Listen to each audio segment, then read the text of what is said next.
Hello बच्चों, देखिए अपने को क्वेश्चन दिया गया है कि एक रेखा बिंदु -4 3 से जाती है और अक्षों के बीच अंतःखंडित रेखा दिए हुए बिंदु द्वारा 5:3 के अनुपात में अंतः विभाजित होता है। रेखा का समीकरण ज्ञात कीजिए। ठीक है, अपने को ये क्वेश्चन दिया गया है, तो आइए देखते हैं मुख्य अवधारणा में कि एक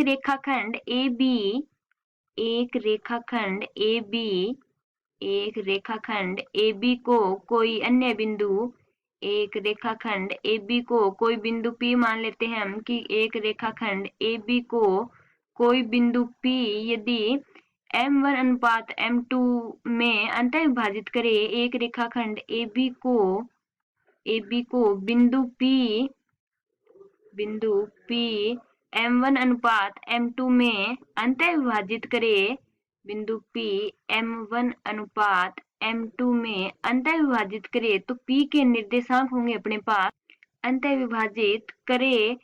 और अपने पास जो A और B है उनके निर्देशांक देखिए, यदि अपने पास अंतः विभाजित करे और A के निर्देशांक यदि x1 y1 है और B के निर्देशांक अपने पास B के निर्देशांक यदि x2 y2 है, तो देखिए अपने पास जो P के निर्देशांक होंगे वो हो जाएंगे अपने पास, देखिए P के निर्देशांक हो जाएंगे अपने पास, वो होंगे कि m1 गुणा में x2 m1 x2 प्लस में m2 x1 m2 x1 बटे में m1 m2। ठीक है, बटे में होंगे अपने पास m1 प्लस में m2। ठीक है, ये अपने पास x का मान आ जाएगा। अब देखिए y का अपने पास इस प्रकार आएगा कि m1 y2, ये हो जाएगा अपने पास m1 y2 प्लस में m2 y1 और बटे में हो जाएगा अपने पास m1 प्लस में m2। ठीक है, m1 प्लस में m2, ये अपने पास P के निर्देशांक होते हैं। ठीक है, तो अब देखिए अपने को जो क्वेश्चन में दिया गया है, देखिए अपने को जो बिंदु दिया गया है कि -4 और 3 एक बिंदु है जो अक्षों के बीच अंतःखंडित रेखा दिए हुए बिंदु द्वारा 5:3 में अंतः विभाजित करती है। ठीक है, तो हम चित्र की बात करें तो देखिए अपने पास इस प्रकार से चित्र प्राप्त होगा।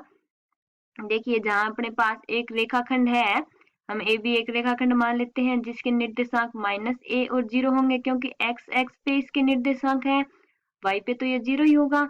और इसका जो अपने पास बिंदु दिया गया है कि -4 और 3 पर जो बिंदु है वह 5:3 में अंतः विभाजित करता है। ठीक है, और अपने पास एक b जिसका अंतिम पॉइंट होगा, सॉरी ये अंतिम बिंदु होगा, ये b अपने 0 और 20 के निर्देशांक हो जाएंगे। ठीक है, तो अब देखिए अपने को जो क्वेश्चन में दिया गया है तो अपने पास क्या आ जाएगा, m1 का मान क्या आ जाएगा अपने पास, m1 का मान आ जाएगा अपने पास, देखिए m1 का मान है अपने पास, m1 का मान है ये देखिए 5। ठीक है, और m2 का मान अपने को क्वेश्चन में दिया ही गया है, m1 का मान 5 m2 का मान 3।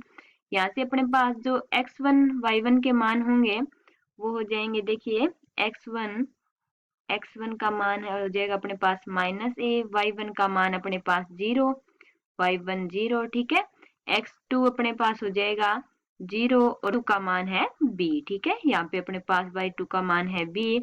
देखिए इनसे हम जो अपना p बिंदु है वो निकाल सकते हैं। ठीक है, तो देखिए अपने पास जो p बिंदु अपने को दिया गया है -4 और 3, तो इनके बराबर हो जाएगा अपने पास कि m1 का मान रखेंगे, m1 है अपने पास 5 गुणा में 0 प्लस में 3 गुणा में -a। ठीक है, 3 गुणा में -a और बटे में आ जाएगा अपने पास 5 और 3 का जोड़ करेंगे तो ये आ जाएगा 8। ठीक है, इसी प्रकार y का देखेंगे तो ये आ जाएगा अपने पास 5 गुणा में b प्लस में 3 गुणा में 0 और बटा में आ जाएगा 8 के। ठीक है, इसको आगे हल करेंगे, देखिए इसको आगे हल करें तो अपने पास जो मान आएगा -4 के बराबर, क्योंकि तुलना करेंगे।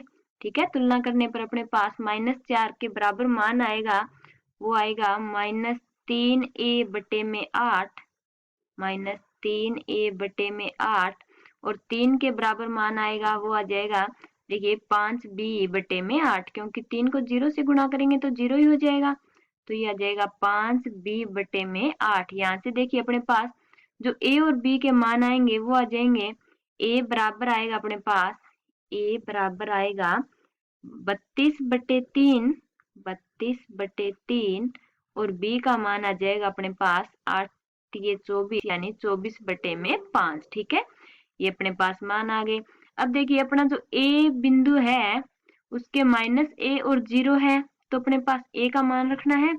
ठीक है, तो देखिए a के निर्देशांक क्या बन जाएंगे अपने पास, a के निर्देशांक बन जाएंगे, a के निर्देशांक आ जाएंगे -32/3 और 0। ठीक है, और b के आ जाएंगे अपने पास, b का आया था अपने पास 0 तो है, और b जो अपने पास स्मॉल छोटा b था उसका आ जाएगा 24/5। ठीक है, और अपने को एक बिंदु दिया गया है बी बिंदु, जिसके निर्देशांक हम जानते हैं कि -4 और 3 है। अब अपने पास 3 बिंदु हैं, एक रेखा पर 3 बिंदु स्थित हैं, तो हम इन 2 बिंदुओं से गुजरने वाली रेखा की समीकरण जानते हैं। ये होती है अपने पास y माइनस, देखिए y माइनस y1 बराबर y2 minus y1, y2 minus y1, और बटे में होता है x2 माइनस में x1। ठीक है, x2 माइनस x1 और गुणा में होता है अपने पास x माइनस में x1। ये अपने पास 2 बिंदुओं से गुजरने वाली रेखा की समीकरण होती है। तो देखिए हम निकाल सकते हैं कि a b बिंदु से गुजरने वाली रेखा की समीकरण, a b बिंदु से गुजरने वाली रेखा की समीकरण अपने पास क्या हो जाएगी, यहाँ देखिए बिंदु से गुजरने वाली रेखा की समीकरण, ये देखिए अपने पास ए बी बिंदु से गुजरने वाली रेखा का समीकरण हो जाएगा y माइनस में y1 का मान 0, y माइनस 0 बराबर y2 का मान है अपने पास 24/5, 24/5 माइनस में y1 का मान है अपने पास 0 बटे में x2, x2 का मान है अपने पास 0, और माइनस माइनस प्लस हो जाएंगे।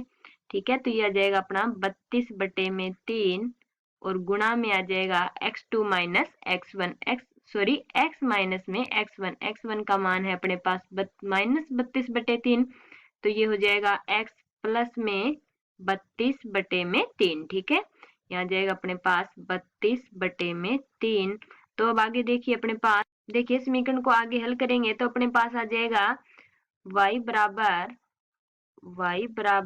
24/5, 24/5 गुणा में आ जाएगा अपने पास 3/32, 3/32, और गुणा में अपने पास x प्लस में 32/3। ठीक है, 32/3। अब देखिए इसको आगे हल करेंगे तो ये आ जाएगा अपने पास 20y/9, 20y/9 बराबर x प्लस में 32/3, x प्लस में 32/3, और इसको और आगे हल करेंगे तो ये आ जाएगा, देखिए 20y/9 बराबर 3x प्लस में 32, 3x प्लस में 32 और बटा में 3। ठीक है, अब देखिए 3 और 9 को काटेंगे तो अपने पास यहाँ बचेगा कि 20y बराबर, और गुणा में 3 आ जाएगा 3, और 3x प्लस में 32। ठीक है, 3x प्लस में 32, 3 का अंदर गुणा कराएंगे तो यहाँ पे अपने पास समीकरण बनेगी, वो बनेगी 9x माइनस में 20y प्लस में 96 बराबर 0। ठीक है, ये अपने पास अभिष्ट समीकरण प्राप्त हो गई, जो अपने पास बिंदु -4 और 3 से गुजरेगी और अंतःखंडों को 5:3 में अंतः विभाजित करेगी। ठीक है, आशा करती हूँ आपको समझ में आया होगा। धन्यवाद।